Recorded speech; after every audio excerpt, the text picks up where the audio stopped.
Thom Hartmann here on the news. You need to know this. The Justice Department overhauled the way they deal with nonviolent offenders.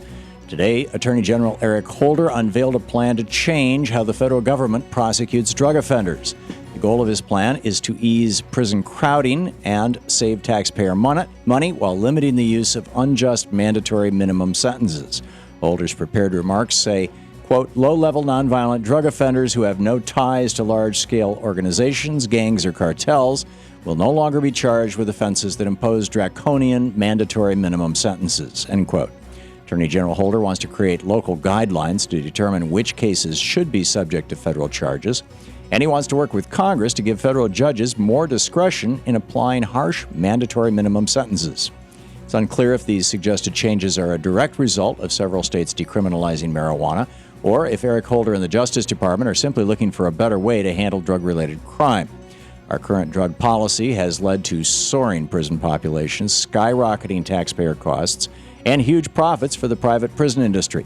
Holder's remarks say that the changes he's suggesting could save our nation billions of dollars in prison costs, and he's even considering a plan to ease prison overcrowding by releasing inmates who pose no threat to the public.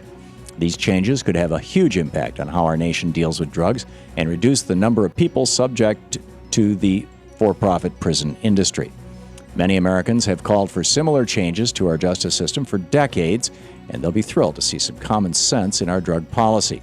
It's unlikely that the for-profit prison industry and their shills in Congress will support the plan, but the majority of Americans agree with Eric Holder's desire to wind down Nixon's ill-conceived war on drugs.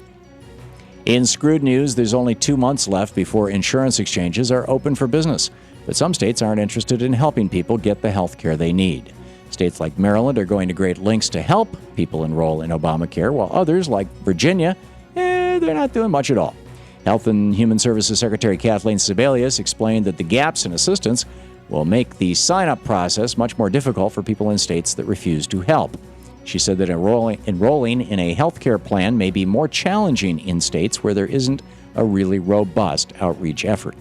Americans will soon have long-awaited access to low-cost, quality insurance, and they should not have to jump through hoops to get it just because they happen to live in a red state. In the best of the rest of the news, on Friday, President Obama announced his plan to reform government surveillance programs.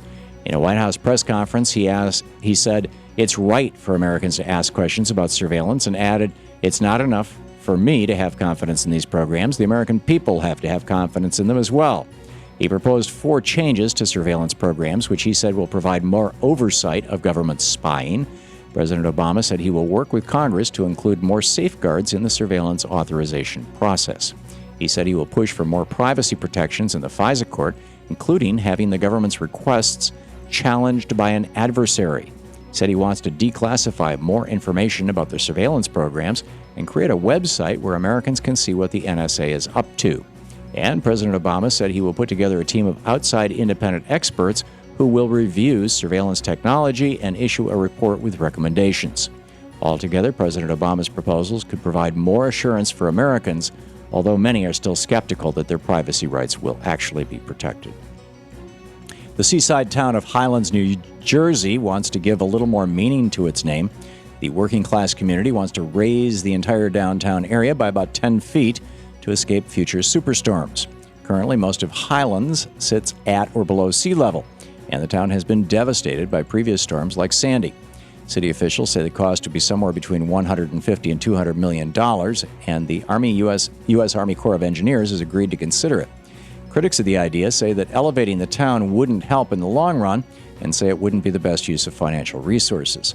Rob Young, who runs the study of developed shorelines at Western Carolina University, said, it may make them safer for the next few nor'easters, but I'm not convinced it's going to save them from another Hurricane Sandy. However, Highlands Mayor Frank Nolan is undeterred by critics, saying it's the only real permanent solution that would release the town from the shackles of flooding and allow it to really flourish. As climate change will most certainly lead to stronger storms and a rising ocean, perhaps eventually the critics will be more receptive to the plan to lift towns like Highland, New Jersey, a few feet above sea level. And finally, if you plan on moving into the Alicante high-rise apartment building in Spain, you better have your walking shoes.